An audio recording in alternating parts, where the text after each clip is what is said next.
बिहार एक ऐसा राज्य जो इतिहास, संस्कृति और सभ्यता में तो समृद्ध है, लेकिन आज भी विकास के दौर में पीछे है। यहाँ हर चुनाव एक नई उम्मीद लेकर आता है, पर नतीजा लगभग वही होता है। फिर एक बार बिहार विधानसभा का चुनाव जातीय गोलबंदी पड़ाकर ठहर गया। नमस्कार, आप देख रहे हैं नेशनल न्यूज लाइव 24 और मैं हूं आपके साथ रूबी। शिक्षा, स्वास्थ्य, रोजगार, सड़क, जल और विकास के मुद्दे सब कहीं पीछे छूट गए और सामने आ गई जातियों की दीवार। भूमिहार, ब्राह्मण, राजपूत, कुर्मी, पासवान, यादव, मल्ला, मुस्लिम, हर समाज के अपने समीकरण, अपनी पसंद और अपना नेता। ऐसा लगता है कि जैसे बिहार में लोकतंत्र नहीं बल्कि जाति तंत्र चलता हो। 5 साल तक लोग सड़क के लिए तरसते रहे, बरसात में जल जमाव से परेशान रहे, बीमारी में कर्ज लेकर निजी अस्पतालों में इलाज करवाते रहे, सरकारी स्कूलों की हालत देखकर अपने बच्चों को प्राइवेट स्कूल भेजने को मजबूर रहे और रोजगार की तलाश में बच्चे दिल्ली, मुंबई, गुजरात में मजदूरी करते रहे। लेकिन जब वही चुनाव आया तो उन्हीं लोगों ने फिर से जाति के नाम पर वोट डाला। चुनाव से कुछ दिन पहले जब निरीक्षण किया गया तो एक ऐसे समाज में ऐसे लोग रहते थे जो कि पिछड़े पंचायतों में से आते थे, जहां ना अस्पताल, ना स्कूल की स्थिति ठीक, ना सड़क, ना कोई पुलिस थाना, यहाँ तक कि उन लोगों को आवास योजना का लाभ तक नहीं मिल पाया। बात करने पे पता चला कि वो अब की बार फिर से महागठबंधन के साथ होने वाले हैं।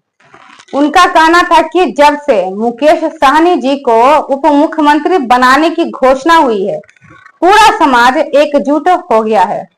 ये सुनकर और सोचकर ये सवाल उठता है कि क्या यही लोकतंत्र का चेहरा है। एक और पंचायत में जब बात की गई तो वहां पता चला कि वहां भी माहौल कुछ ऐसा ही था। हर कोई अपनी जाति के उम्मीदवार के साथ खड़ा पाया गया। कहीं यादव समाज का झंडा ऊंचा था तो कहीं कुर्मी समाज की एकजुटता की चर्चा। लेकिन कोई यह नहीं पूछ रहा था कि क्या हमारे इलाके की सड़क बनेगी, क्या हमारे बच्चों को नौकरी मिल पाएगी, क्या गांव में डॉक्टर आएगा। चुनाव प्रचार के दौरान बेरोजगारी बड़ी चर्चा में रही, पलायन सबसे बड़ा मुद्दा बना। लोग नेताओं से सवाल कर रहे थे, हमारे बच्चे कब लौटेंगे। सड़कों की हालत पर नाराजगी थी, जल जमाव और पेयजल की समस्या पर गुस्सा था। ऐसा लग रहा था कि इस बार मतदाता विकास के नाम पर वोट देंगे, पर जैसे जैसे मतदान नजदीक आया, जातीय समीकरणों ने सब पर पर्दा डाल दिया। अंत में वही हुआ जो दशकों से होता आया है, विकास हारा और जातिवाद जीत गया। बिहार के लोग जानते हैं कि जिस नेता को वो वोट दे रहे हैं वो शायद ही उनके गांव की सड़क को बनाएगा, वो शायद ही अस्पताल खुलवाएगा और वो स्कूल में शिक्षक शायद ही भेज पाएगा। फिर भी वो उसी जाति के उम्मीदवार के साथ खड़े रहते हैं। सवाल उठता है क्यों? क्योंकि नेता नहीं बदले, सोच नहीं बदली और शायद जो नहीं बदली वो है मानसिकता। दशकों बीत गए, हर जाति से नेताओं की फौज खड़ी है। भूमिहारों के अपने नेता, यादवों के अपने, पासवानों के अपने, मुसलमानों के अपने। लेकिन क्या किसी ने अपने समाज के लिए सच्चा काम किया है? क्या किसी ने बिहार को सच में आगे बढ़ाने की कोशिश की? शायद कुछ ऐसे अपवाद रहे होंगे, पर वो अपवाद ही रहे। आज बिहार में राजनीति सेवा नहीं विरासत बन गई है। नेता अपने बेटे बेटी, भाई भतीजे सबको राजनीति में लाते हैं। कुछ मामले में तो देखने को मिलता है कि संधि और समधन तक को जगह मिल जाती है। जनता हर बार जानती है कि ये सब बस दिखावा है, फिर भी उसी के पीछे चल देती है। सवाल यह नहीं है कि कौन जीता या कौन हारा, सवाल यह है कि बिहार हर चुनाव में हार क्यों जाता है। क्यों हर बार लोकतंत्र के नाम पर जाति की जीत होती है?